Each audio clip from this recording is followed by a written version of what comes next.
በስመ አብ ወወልድ ወመንፈስ ቅዱስ አሐዱ አምላክ አሜን። ክቡራትን ክቡራንን ኣብ መላእ ዓለም ዘለኹም ተኸታተልቲ መደብ ናይ ኢኦቲሲ ቋንቋ ትግርኛ ሰማዕትን በጠቅላላ ሰላም እግዚአብሔር ምስ ኩላትኩም ይኹን። እሞ ብዝሓለፈ ክፍለ ግዜታት ብናይ ትምህርቲ ርእሲ ቅድስና ኣብ ክርስቲያናዊ ህይወት ብዝብል ተኸታታሊ መደብ ትምህርቲ ትርጉም ቅድስና ምንነት ከምኡውን ምንጭ ቅድስና ምንጭ መን እዩ ብዝብል ከም ዝተምሃርና ንዝክር ኢና። እሞ ሎሚ ኣብ ሳልሳይ ተኸታታሊ መደብ ትምህርቲ ትርጉም ዝቅድስ ቀዳሲ መን እዩ መቅደስ ከምቱ ዝሓለፈ ብዕምቆት ክንምርምር ኢና። ኣብ መዓልታዊ ህይወትና ቅዱስ ዝብል ቃል በተደጋጋሚ ንሰምዖ ኢና። ኣብ ምስማዕ ዘለና ሰባት ክንትግብሮ ይግባእ። ዕላማ ትምህርቲ ኩሎም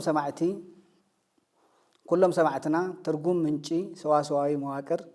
ቀደሰ ቀዳሲ ቅድስና ዝርከበሉ መንገዲ ረብሑን ተረዲኦም ኣብ ዕለታዊ ህይወቶም ክትግብርዎ መኽኣል እዩ። ዝቅድስ ቀዳሲ መን እዩ? ቅድስና ካብ ሰብ ዝምንጩ ወይ ሰብ ባዕሉ ዝፈጥሮ ነገር ኣይኮነን። ምንጭ ቅድስና እግዚአብሔር ባዕሉ እዩ። ንሱ ቅዱስ ስለ ዝኾነ ንሕና እውን ቅዱሳን ክንከውን ይጽውዐና። መፍትሒ ቃል ፈጣሪ መንፈስ ቅዱስ ስላሴ ቅዱሳነ ኩኑ እስመ አነ ቅዱስ አነ እግዚአብሔር አምላክኩም አነ እግዚአብሔር አምላክኩም ቅዱስ እየሞ ንስኻቱም እውን ቅዱሳን ኩኑ። ዘለዋውያን 19 ምዕራፍ 19 ቁጥሪ 2 ሕፅር ዝበለ መግለጺ ቀዳሲ ወይም ሰባት አቁሒት ቁሳቁስ ዝቅድስ ወይም ብቱ ናይ ወጻተኛታት ቋንቋ ሆሊ ኦብጀክት ባዕሉ ቅዱስ እግዚአብሔር ኣብ ወልድ መንፈስ ቅዱስ እዩ። ማለትም ባዕሉ ቅዱስ እግዚአብሔር ኣብ ወልድ መንፈስ ቅዱስ እዩ። ስለዚ እግዚአብሔር ዝብል ባዕሉ ኣብ ሪቨሽኑ ታይለ ሓዘዩ ኣብ ወልድ መንፈስ ቅዱስ ዝብል ስም ዘጠቃልል እዩ ማለት እዩ። ብፍላይ መንፈስ ቅዱስ ብጸግኡ ስብእነትና ይቅድስ። ብፍላይ መንፈስ ቅዱስ ብጸግኡ ስብእነትና ይቅድስ። በዓል ቤቱን ምንጩን እግዚአብሔር አብ እግዚአብሔር ወልድ እግዚአብሔር መንፈስ ቅዱስ እዩ። ቅድስና ናይ እግዚአብሔር ባህሪ እዩ ወይ ደሞ ጸባዩ እግዚአብሔር ባህሪኡ ቅዱስ እዩ። በባህሪው ቅዱስ ዝኾነ ፍጡር የለይ ዝግባል ከሎ በባህሪው መን ጥራዩ እግዚአብሔር ጥራይ ቅዱስ ሰብ ከምቲ እግዚአብሔር ዝበለና አነ ቅዱስ እየ መስኻቱም ቅዱሳን ኩኑ ከምቲ ዝበለና እግዚአብሔር አምላኽና ቅዱሳን ዝገበረና እሱ ፈጪሩ ካብ መሬት ካብ ጭቃ ፈጪሩ ቅዱሳን ዝገበረና በባዕሉ በራእዩ ለፈጠረና ሰባት ቅድስና ካብ መን እናረኸብናዮ ጸግኡ ካብ መን እናረኸብናዮ ሃፍቱ ካብ እግዚአብሔር እዩ ማለት እዩ። ስለዚ ናይ እግዚአብሔር ግን ታይ ማለት እዩ? በባህሪኡ እግዚአብሔር ቅዱስ እዩ። ማንም ካብ ማንም ዝረኸቦ ከም ተቀድም ሕጂ ተመልከትናዮ ካብ ማንም ዝሃቦ ማንም እንካይሉ ለእግዚአብሔር ቅዱስ በባዕሉ በባህሪኡ እምበር ለእግዚአብሔር ቅድስና ለሃወይለይ በባዕሉ ፈጣሪ እሱ ይህምበር ልቅበል ስለዘይኮነ ማለት እዩ። ፈጻሚኡ መንፈስ ቅዱስ እዩ። ሰብ ብናይ ባዕሉ ዓቅሚ ወይ ዓርሱ ክቅድስ ኣይክእልን እዩ። መንፈስ ቅዱስ ግን ንልቢ ሰብ ብምሕዳስን ካብ ኃጢአት ብምንጽሃን ይቅድሶ። ነስተውዕል መንፈስ ቅዱስ ታይዚ ፈጻሚ መንዩ መንፈስ ቅዱስ እዩ መንፈስ ቅዱስ ወይ ሰብ ብናይ ባዕሉ ዓቅሚ ዓርሱ ክቅድስ ኣይክእልን እዩ ይብለና መንፈስ ቅዱስ ግን ንልብ ሰብ ብምሕዳስን ካብ ኃጢአት ብምንጻህን ይቅድሶ ይብለና ማለት እዩ ናይ ሰብ እጃሙ ግን ናይ ሰብ እጃሙ እግዚአብሔር ብጸግኡ ክቅድሰና ከሎ ሰብ ድማ ነቲ ዝተወሃቦ ጸጋ ብእዙዝነትን ብእምነትን ክቅበሎ ይግባእ ይብለና ማለት እዩ ቀደሰ እሞ ቀዳሲ ሰዋሰዋዊ መብርሂ ቀደሰ ግስ እዩ አመስገነ ዝብል ቃል ይበና ማለት እዩ አመሰገነ ወይ ደግሞ በመሐርኛ አመሰገነ ካው ድማ በትግርኛ አመስገነ ፈለ ለየ ይብል በመሐርኛ ፈለ አኽበረ አከበረ ይብል በመሐርኛ አኽበረ ይብል ወይ አጽሬ ማለት እዋ አንጸህ ዝብል ይወስድ በመሐርኛ በትግርኛ አጽሬ ማለት እዩ እግዚአብሔር ቀደሰ ይባል ፍጡራን ንአምላኽ ከመስግንዎ ከለው ፍጡራን ለአምላኽ ከመስግንዎ ከለው ድማ ስምካ ይቀደስ ስምህ ይቀደስ ይብሉ ማለት እዩ ኣብ ናይ ማቴዎስ ወንጌል ምዕራፍ 6 ቁጥር 10 ተኸው ቃል እዩ ቀዳሺ መጋቢ ምስጋና ፈላይ ሓጋዝን ማለት ተፈላለዩ ትርጉማት ተፈላለዩ መግለጽታት ኣለዎ ውስጥ እዚ በመለኮታዊ ደረጃ ክንመልከተው ከለና በመለኮታዊ ደረጃ ክንሪኦ ከለና ከዓ እቲ ናይ ሓቂ ቀዳሲ ፈጻሚኡ እግዚአብሔር መንፈስ ቅዱስ እዩ ይልና ብስርዓተ አምልኮ ደሞ ብናይ አምልኮ ስርዓት ጊዜ ብናይ አምልኮ ስርዓት ሰዓት ነቲ መስዋዕቲ ዘቅርብን ንህዝቢ ወኪሉ ቅድስና እግዚአብሔር ዝእውጅን ካህን ምዃኑ የመልክተና ማለት እዩ ካህን ምዃኑ የመልክተና አውዚ ታይኸን ምልክቲና ሕርያ አሮንን ደቁን ንአሮን ሓውካን ደቁን ካህናት ኮይኖም ከገልግሉኒ ካብ ማእኸል ደቂ እስራኤል ናባኻ አቅርቦም ኦሪት ዘጸአት ምዕራፍ 28 ቁጥር 1 ናይ አሮንና ደቁ ላብ እግዚአብሔር ናይ ምፍላይ ምሕራይ ከፍቶ ላዕላይ ላረእና የልመጻና ከፍቶ ላዕላይ ላተመልከትና የልመጻና እግዚአብሔር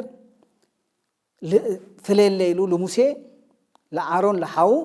ለሙሴ ሐው ፍለለይ ለምንታይ ለኽህነት አገልግሎት ምስደቁ አሮን ምስደቁ ፍለለይ ለዋውያን ካህናት ይፈለይሉ እግዚአብሔር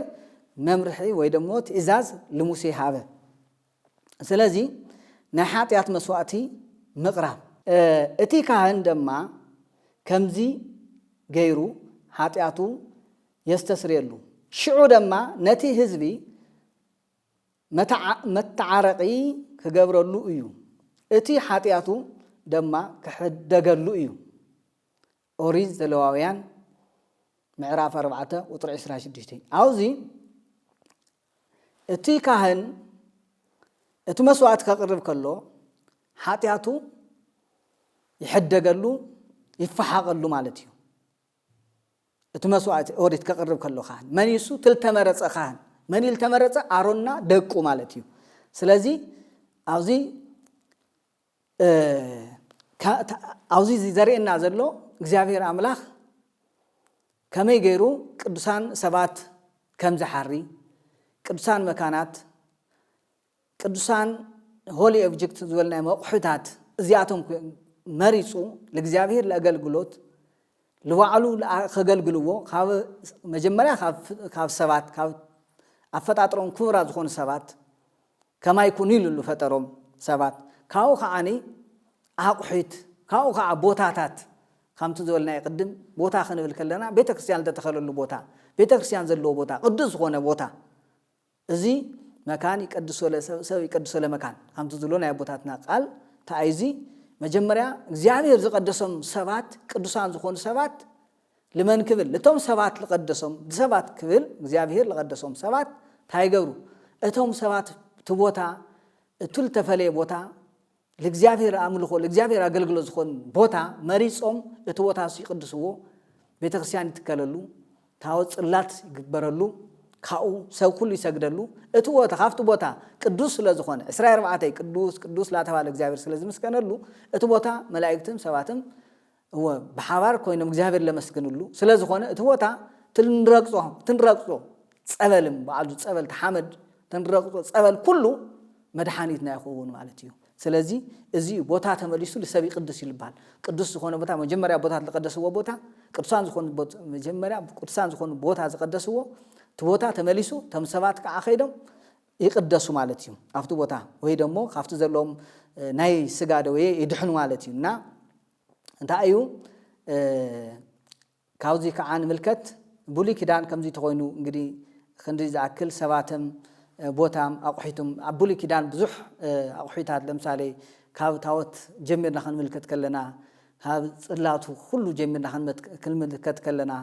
ካብ ናይ ቤተ መቅደስ አቁሒታት ናይ ሰለሞናዊ ቤተ መቅደስ አውዝ ውስጥ ዘለው ሆሊ ኦብጀክት ዝበሃሉ ዘም ቅዱሳት አቁሑት ማንም ክነኾም ዘይክእል ለምሳሌ ጽንሃ ዝበሃል ናይ ውስጥ እርፈ መስቀል ዝበሃል ወይ ደሞ ጽዋ መቅረቢ ጽዋ ደም መቅረቢ እዚአቶም ሆሊ ኦብጀክት ዝበሃሉ ተባሪኾም ተቀዲሶም ዝቀረቡ አቁሑታት ቅዱሳት ሆሊ ኦብጀክት ዝበሎም ዘም ቅዱሳት አቁሑ እዚአቶም ካልኦቱም ወዘተርፈ እዚአቶም ክንምልከት ከለና አኦሪት ንንሕደዶም ታያሎም ማለት እዩ ክብረሎም ቅድስና ኣለዎም ማለት እዩ ስለዚህ ቅዱሳት አቁሑት ክባል ከሎ እዚ ክንብል ከለና ክብረሎም ክንብል ከለና ካብ ሰብ ዝበልጽ ክብሪ የውሎም ካብ ሰብ ዝበልጽ ክብሪ የውሎም እዚአቶም ብትሕቲ ሰብ እዮም ምክንያቱ እግዚአብሔር ሰብ ቅዱስ እቶም አቁሑት ከዓ መን ቀደስዎ ሰብ ቀዲስዎ ማለት እዩ ከምቱ ለእግዚአብሔር መጀመሪያ ዝናይ ቃል ኪዳን ታወት ለሙሴ ቀሪጹ ይዎ ባዕሉ ተመሊሱ ቃዓት ታወት በስተፈላለየ ምክንያት ብዝረዮ በደል ምክንያት ታወት ላፍቱ ጣዖት ዘምልኹ ኖር እስራኤላውያን ተሰብስቦም ላውአቶም ላፍቱ ጥጃ ምስደብረዮ ላፍቱ ወይ ደሞ ምራኽ ላኡ ምስደብረዮ ታወት አውቱ ምራኽ ቃጺሉ ሐመድ ምስኮነ ተመሊስካ ስራሕሞ ታይክብለልካ ከባርኸልካ ከምዝልወሎ ቅዱስ ገይሩ ባሪኹሉ ማለት እዩ ስለታወት ቱ ካፍቶም ቅዱሳት ንዋያት ንሪኦም ከለና ንዋያት ዘም ቅዱሳት ንዋያት እዚአቶም ብቶም ኦሪት ዝነበሩም በሐዲስ ኪዳን ክንመጽእ ከለና እሞ ኣብ ሐዲስ ኪዳን ብዙሕ ምስጢር ተገበረሉ ብዙሕ ምስጢር ተፈትሐሉ ትብሉይ ኪዳን ናይ ሐዲስ ኪዳን ጽላል እዩ ናይ ሐዲስ ኪዳን እንታይ ጽላል እዩ ወይ ጽላሎት እዩ ምክንያቱ እቲ ድሕነት ብብሉይ ኪዳን እቲ ቅድስና ሙሉ ቅድስና ብብሉይ ኪዳን ስለ ዘይነበረ በሐዲስ ኪዳን ግን ባዕሉ እንግዲህ ታይመስል ዝል ለቅድሚት ክንሪየና ሰማዕትና ምሳና ብኹኑ በደንብ ገይርኩም ክሰምዑ እንተንብል ማለት እዩ እስመ ጽላሎታ ይእቲ ኦሪት ለእንተ ትመጽእ ሰናይት እስመ ይኮነት ለሊሃ ወበእንተ ዝንቱ አመ ያበውኡ መስዋዕተ ዘልፈ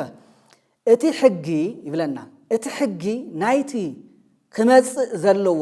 ሰናይ ነገር ጽላሎት እምበር ንሱ ባዕሉ አይኮነን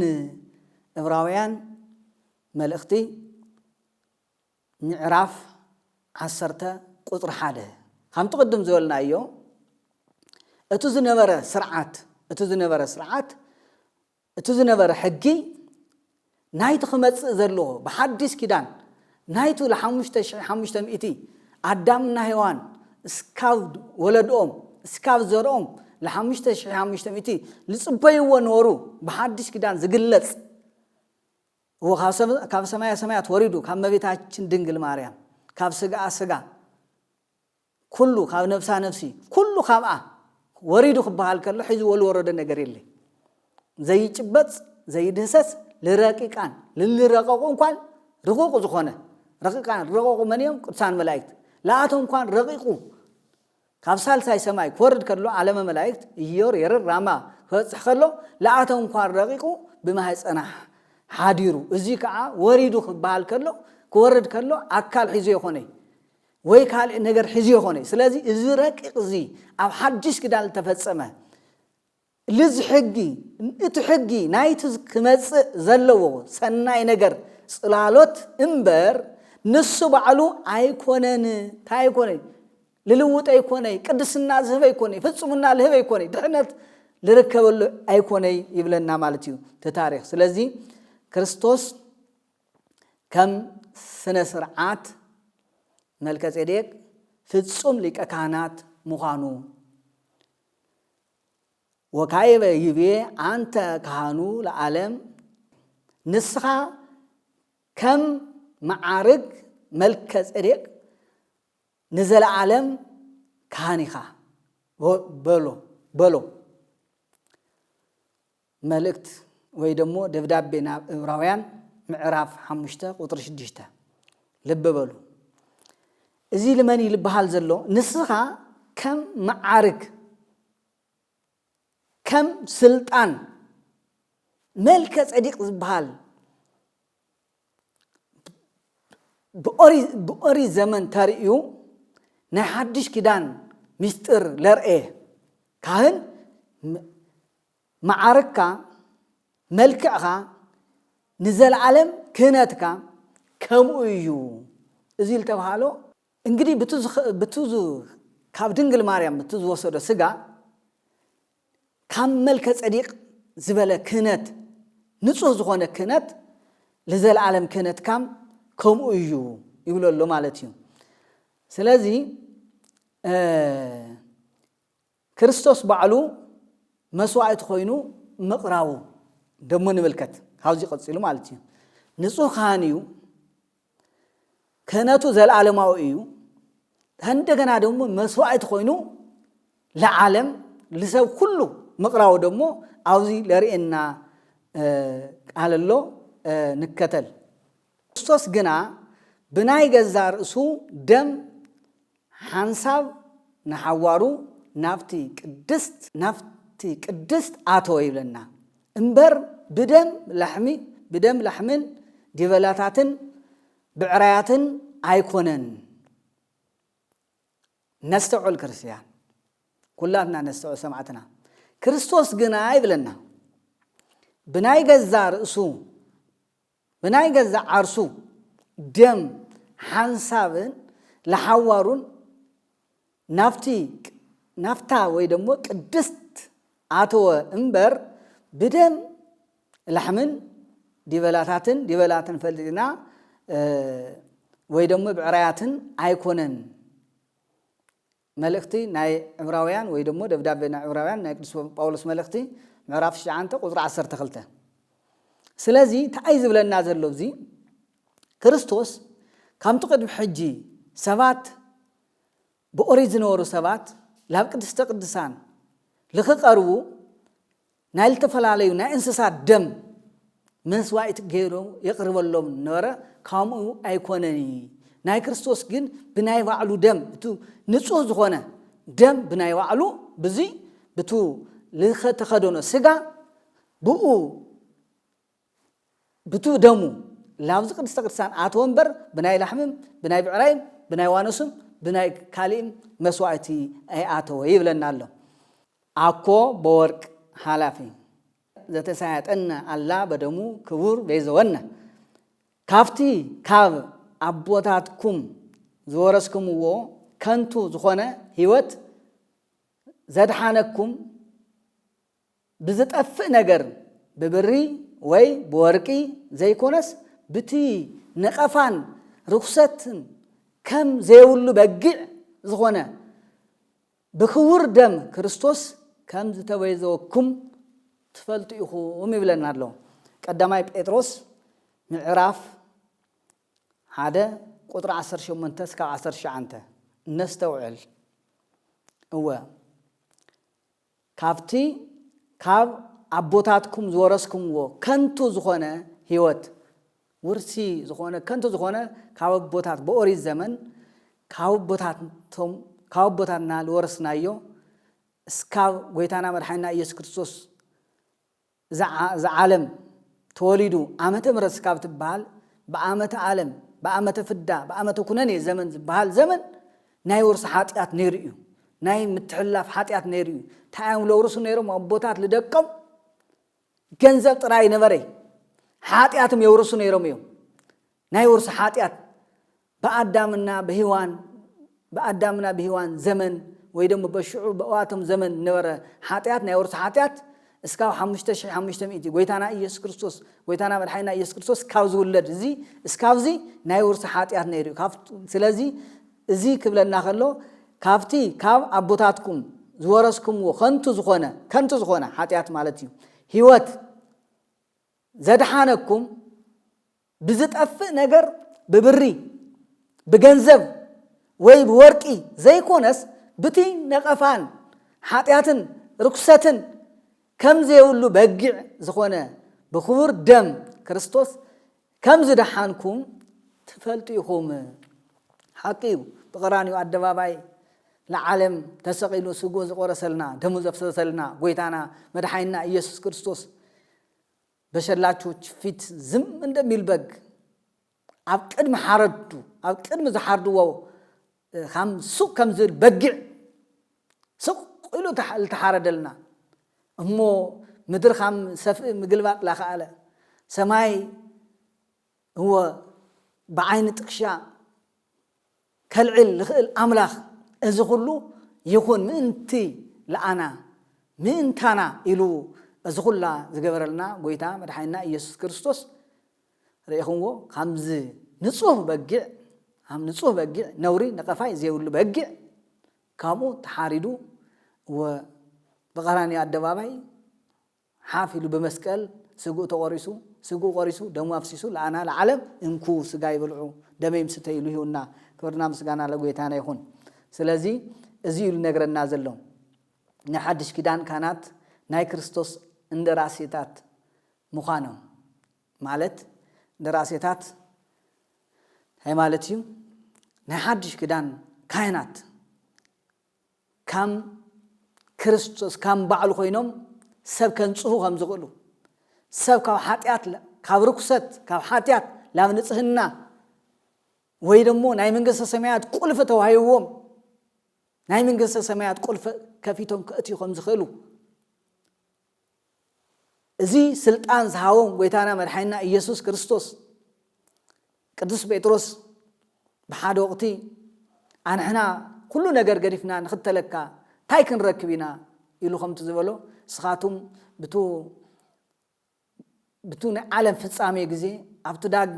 ካልኣይ ጊዜ ልመጸሉ ጊዜ ዓለም ኣብ ዘብቅዐሉ ጊዜ ኣብተን 12 ኣናቅጽ ወይ ደሞ ኣብተን 12 መዓጹ ኣብተን ናይ መንግስተ ሰማያት ኣብተን ናይ ገነት መዓጹ በያዕቆብና በደቁ ስም ለተሰየማ መዓጹ ኣብኣተን ኮይንኩም ክትፈርዱ ኢኹም እዚ ስልጣን ይወኩም ፍርድ ማለት ታይ ማለት እዩ ሰብ ኃጢአት ሰርሐተ ኮይኑ ኃጢአተኛ ኢኻ በደል ገበረተ ኮይኑ በደለኛ ኢኻ ከተኣቶ ይግበእካይ ስኻይተ ፍርድ ማለት ናይ መጨረሻ ፍርድ ናይ ነፍስ ፍርድ ክትው ኢሉ ከም ባዕለ ከማይ ኮይንኩም ኢሉ ስልጣን ስለ ዝሃቦም ናይ ሓድሽ ኪዳን ካህናት ካብቶም ናይ ኦሪት ኪዳን ናይ ኦሪት ዝነበሩ ናይ ብሉይ ኪዳን ካህናት ብጣዕሚ ታይልበሉ እዮም ልበለጹ እዮም በስልጣኖም በቅድስናኦም እንደገና ደግሞ ተሐላፊነት ተሆም ይፈላል እዩ እና ናይ ሓድሽ ኪዳን ካህናት ብዝተፈለ እዮም ስለዚ ለዚ መረጋገጽ ከዓዝበና አምላኽ ሰላም ባዕሉ መንፈስኩምን ነፍስኩምን ስጋኩምን ብምጽአት ጎይታና ኢየሱስ ክርስቶስ بزيك نقفا ምእንቲ ክርከብ ይተሐሎ እግዚአብሔር ባዕሉ ፈጻሚ ቅድስና ምዃኑ የርእየና